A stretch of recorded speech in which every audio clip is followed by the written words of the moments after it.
बिस्मिल्लाहिर्रहमानिर्रहीम। मोहसिन भेरी साहब, इन्होंने लिखा है, अस्सलामु अलैकुम वरहमतुल्लाहि वबरकातुहू। मौलाना आप कैसे हैं? भाई मोहसिन भेरी साहब, अल्लाह के फ़ज़ल से, करम से, एहसान से मैं बख़ैर हूँ, बआफ़ियत हूँ।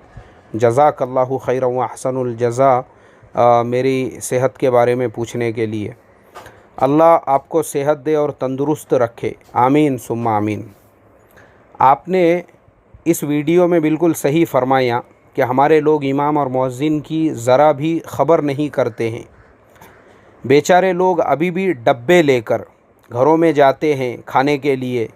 देख के बहुत बुरा लगता है, फिर भी अपने तरफ से जितना हो सके उतना करने की मैं कोशिश करते रहता हूँ।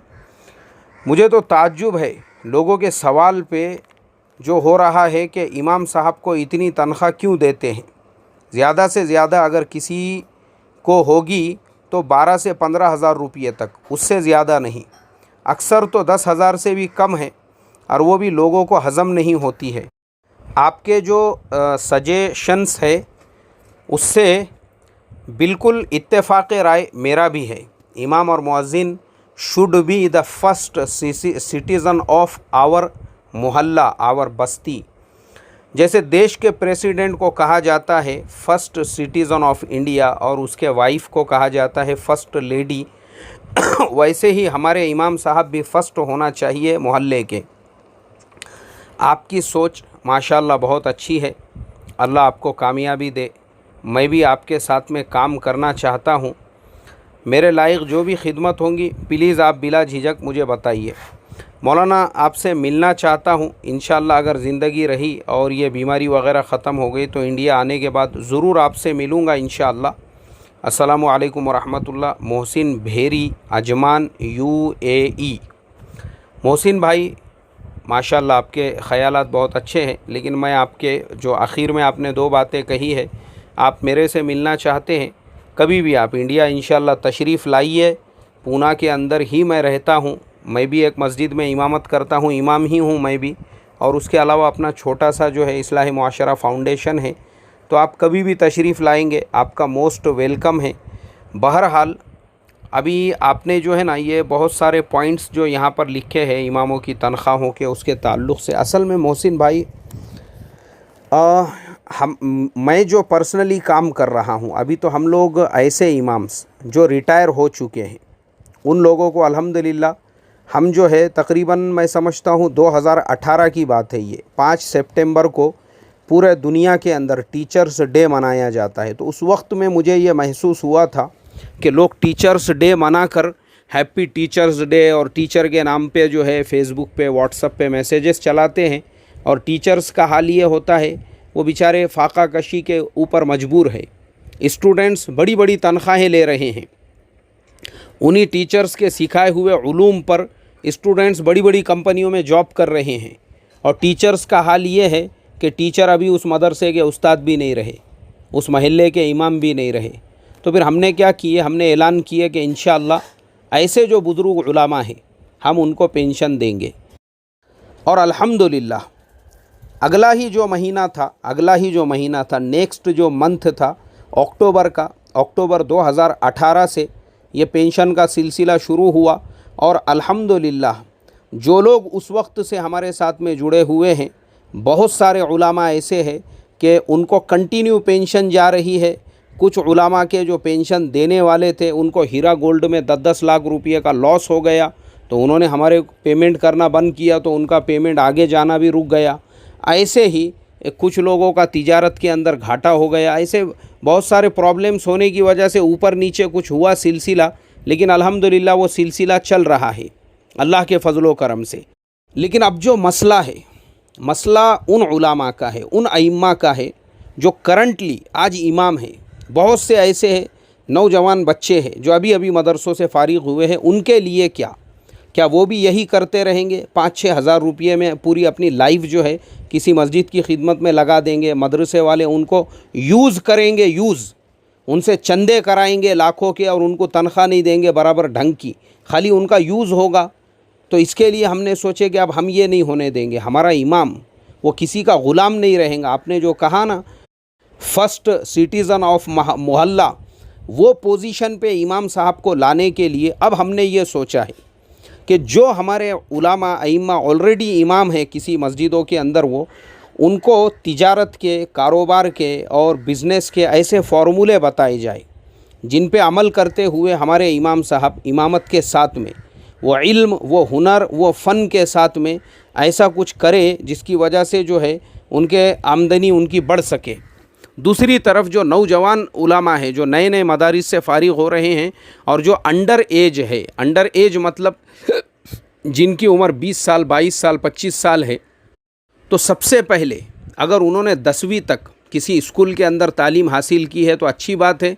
नहीं अगर हासिल की है तो हम कोशिश ये करेंगे वो 10th का एग्ज़ाम पास कर ले। 10th के बाद में जो है किस तरीके से उनको ग्रेजुएशन कराना है, क्योंकि इंडिया के अंदर बहुत सारी यूनिवर्सिटीज़ ऐसी है 10th के बाद वो एक एग्ज़ाम लेती है, वो एक इम्तिहान लेती है, अहलियती इम्तिहान जिसको कहते हैं। जैसे Indira Gandhi national university of Delhi, ऐसे ही मौलाना आज़ाद यूनिवर्सिटी ऑफ हैदराबाद, ऐसे ही यशवंतराव चौहान मुक्त विद्यापीठ महाराष्ट्र नासिक, तो ऐसे अलग अलग यूनिवर्सिटीज़ जो है इंडिया के अंदर ऑलरेडी है, जहाँ पे आप सिर्फ 10वीं पास करने के बाद अब उसकी दो तरतीबें हैं। कोई अगर डिस्टेंस लर्निंग लेना चाहता है, मतलब दूर रहकर पढ़ना चाहता है, तो वो दूर रह के पढ़ सकता है। तो हमारा पहला अब जो फोकस है वो ये कि करंट जो आइम्मा है उनके लिए कुछ ऐसा शुरू किया जाए जिस तिजारत को, बिज़नेस को करके महीने की वो कम से कम एक रिवेन्यू जो है जनरेट कर सके। और दूसरी तरफ वो नौजवान उलामा है जो नए नए फ़ारिग हो रहे हैं, सबसे पहले तो उनको 10वीं का इम्तिहान कराया जाए, उसके बाद उनके ग्रेजुएशन की कोशिश की जाए कि या तो अगर वो रेगुलर बेस पे पढ़ना चाहते हैं तो ठीक, नहीं तो डिस्टेंस लर्निंग में मौलाना आज़ाद यूनिवर्सिटी से वो BA, BCom, BSc कर सकते हैं, यशवंतराव चौहान मुक्त विद्यापीठ से, या फिर जो है इग्नू से जो इंदिरा गांधी नेशनल यूनिवर्सिटी है वहाँ से। ये तीनों बड़ी बड़ी यूनिवर्सिटीज़ इनके अलावा भी होंगी। तो अब हमारा नेक्स्ट प्लान यही है। तो इससे सबसे बड़ा फ़ायदा ये होगा कि हमारा जो मदरसे से फ़ारिग होने वाले हाफिज़ साहब है, आलिम साहब है, मौलवी साहब है, वो 10th भी पास करेंगे, उसके साथ ग्रेजुएशन भी करेंगे, उनको कंप्यूटर का बेसिक डिप्लोमा वगैरह भी उन्होंने सीख लिया।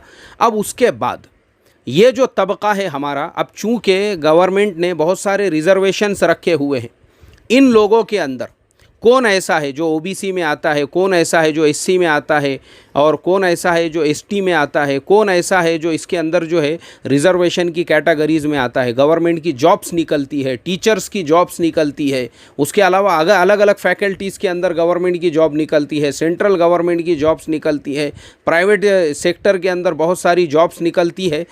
तो अब हमारे जो हाफिज़ साहब है, हमारे जो आलिम साहब है, वो इमामत करते हुए 10वीं पास कर सकते हैं, ग्रेजुएशन कर सकते हैं। उसके बाद में वो अगर LLB करना चाहे, LLB सबसे आसान कोर्स, आप इमाम साहब होते हुए वकील बन सकते हैं, और LLB के बाद में आप जज का इम्तिहान दे सकते हैं।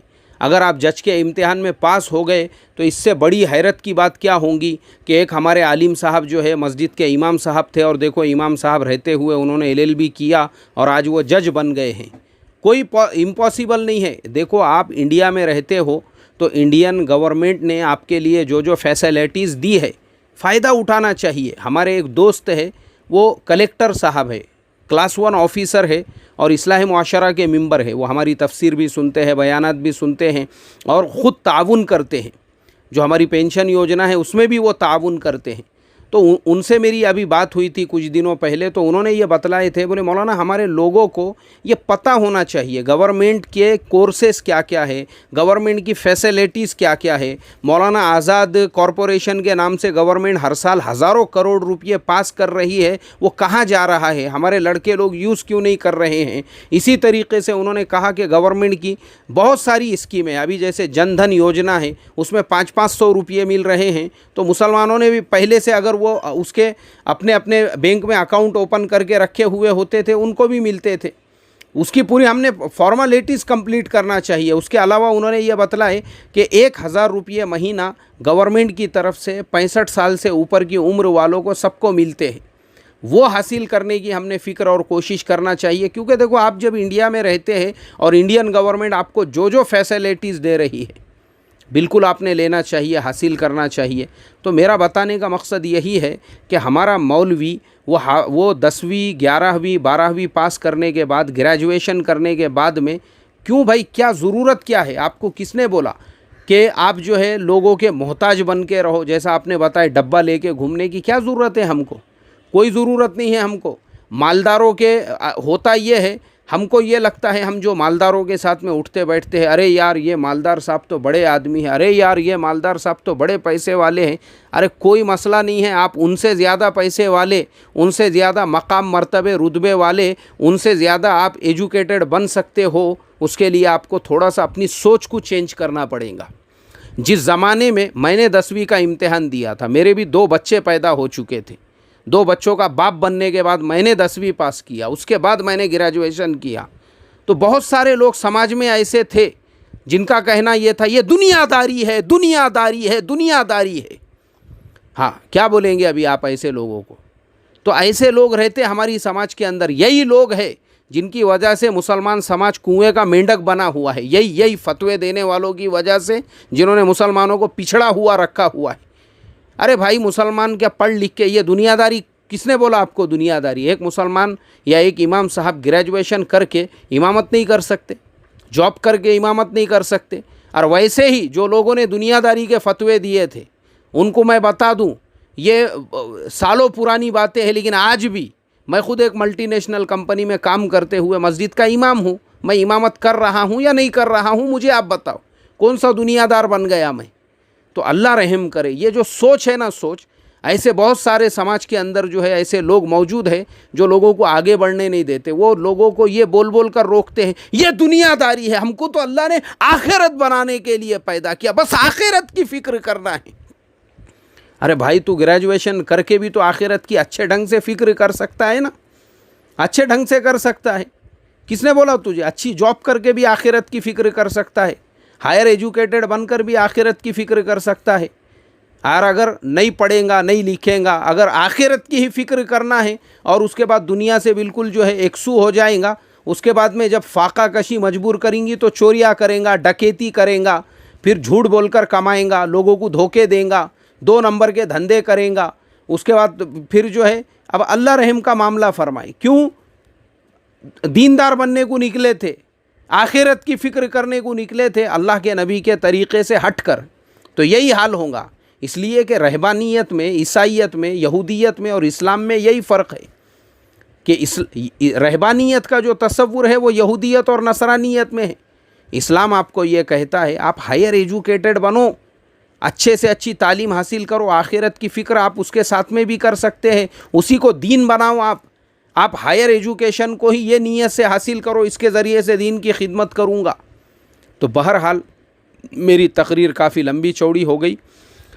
अल्लाह ताला से दुआ करता हूँ, आपने जैसे आज़्म और इरादे किए हैं हमारे मोहसिन भेरी भाई, अल्लाह ताला आपके अज़ाइम में आपको भी कामयाबी अता फ़रमाए। जब भी आप इंडिया तशरीफ़ लाए ज़रूर मुलाकात कीजिए। और इंशाअल्लाह अभी रमज़ान हो चुके हैं, हम प्रैक्टिकली इंशाअल्लाह इस काम के अंदर अभी लग जाएंगे कि हमारे करंट उलामा अइम्मा, उनको हम कैसा उनके पैरों पे मजबूती के साथ में खड़े कर सकते हैं और उसके लिए हम क्या कर सकते हैं। अल्लाह अमल की तौफ़ीक़ अता फ़रमाए और हमारी भरपूर मदद व नुसरत फ़रमाए। आमीन सुम्मा आमीन। अस्सलामु अलैकुम व रहमतुल्लाहि व बरकातुहू।